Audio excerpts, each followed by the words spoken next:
First on reporter political breaking. Kozhikode welfare party UDF ധാരണ ഇല്ല.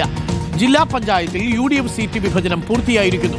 കോൺഗ്രസ് 14 സീറ്റുകളിലും ലീഗ് 11 സീറ്റുകളിലും മത്സരിക്കും. CMPയും RSPയും കേരള കോൺഗ്രസ് ഓരോ സീറ്റിലും മത്സരിക്കും. കോർപ്പറേഷൻ പരിധിയിലും സീറ്റ് വിഭജനം പൂർത്തിയായി. വെൽഫെയർ പാർട്ടിക്ക് ഒരു സീറ്റുമില്ല. AK അഭിലാഷിന്റെ കൂടുതൽ വിവരങ്ങളുമായി. AK അഭിലാഷ്, തത്വത്തിൽ സീറ്റ് വിഭജനം പൂർത്തിയായിരിക്കുന്നു. കോഴിക്കോട് ജില്ലയിൽ ഒരു സീറ്റ് പോലും വെൽഫെയർ പാർട്ടിക്ക് UDF കൊടുത്തിട്ടില്ല. ഇനി പുറത്തുനിന്ന് പിന്തുണയ്ക്കുക എന്നത് മാത്രമാണ് വെൽഫെയർ പാർട്ടിക്ക് കഴിയുക. പക്ഷേ അവർക്ക് സ്ഥാനാർത്ഥികളെ നിർത്താതെ ഈ തെരഞ്ഞെടുപ്പിൽ മുന്നോട്ട് പോവുക സാധ്യമല്ലല്ലോ AK അഭിലാഷ്. അപ്പോൾ ഇക്കുറി കോഴിക്കോട് ജില്ലയിൽ UDFന്റെ ഭാഗമായിട്ടോ അല്ലെങ്കിൽ പുറത്തു നിന്നോ ഈ വെൽഫെയർ പാർട്ടിക്ക് ഒരു സീറ്റും കിട്ടിയിട്ടില്ല. ധാരണയില്ല എന്ന് തന്നെ പറയേണ്ടി വരും, അല്ലേ അഭിലാഷ്?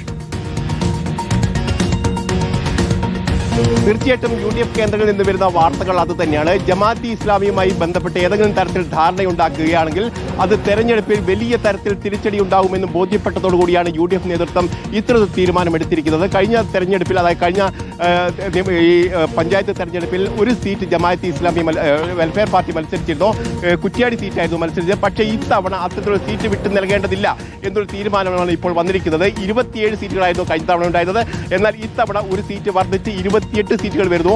ആ അധിക സീറ്റ് മുസ്ലിം ലീഗിന് വിട്ടു നൽകാനുള്ള തീരുമാനമാണ് UDF ഇന്നലെ എടുത്തിരിക്കുന്നത്. അതോടൊപ്പം തന്നെ 14 സീറ്റുകളിൽ കോൺഗ്രസ് മത്സരിക്കും. RMPക്കും അതോടൊപ്പം തന്നെ CMPക്കും ഓരോ സീറ്റുകൾ നൽകാനുള്ള ഒരു ധാരണയാണ് ഉണ്ടായിരിക്കുന്നത്. ഏതായാലും ഈ ജമാഅത്തെ ഇസ്ലാമിയുമായി ബന്ധപ്പെട്ടോ വെൽഫെയർ പാർട്ടിയുമായി ബന്ധപ്പെട്ടോ യാതൊരു തരത്തിലുള്ള ധാരണയും ഉണ്ടാവില്ല എന്നവർ വ്യക്തമാക്കുന്നു. സംസ്ഥാന UDF നേതൃത്വത്തിന്റെ തീരുമാനപ്രകാരമാണ് ഇത്തരത്തിലുള്ള നിലപാട് സ്വീകരിച്ചതെന്നാണ് ഇപ്പോൾ അവർ പറയുകയും ചെയ്യുന്നത്. അതോടൊപ്പം തന്നെ മുസ്ലിം ലീഗും അതോടൊപ്പം തന്നെ മുസ്ലിം സംഘടനാ നേതാക്കൾ UDF നേതൃത്വത്തോട് ഇക്കാര്യം ആവശ്യപ്പെട്ടിരുന്നു എന്നാണ് നമുക്ക് മനസ്സിലാക്കാൻ കഴിഞ്ഞത്. അതിന്റെ അടിസ്ഥാനത്തിലാണ് ഇത്തരത്തിൽ തീരുമാനത്തിലേക്ക് പോയത് എന്നുള്ള കാര്യം കൂടി പറയുന്നു. അതോടൊപ്പം തന്നെയാണ് കോഴിക്കോട് കോർപ്പറേഷനിലും യാതൊരു തരത്തിലുള്ള ധാരണയും ഉണ്ടാവില്ല എന്ന് പറയുന്നത്.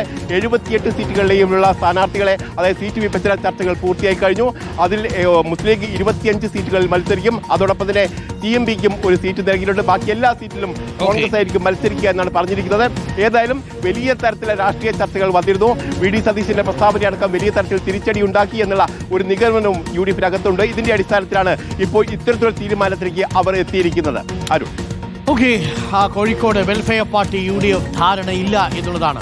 ഒടുവിൽ UDF തിരിച്ചറിഞ്ഞു വെൽഫെയർ പാർട്ടിയുമായുള്ള സഖ്യം തങ്ങൾക്ക് ദോഷം ചെയ്യും.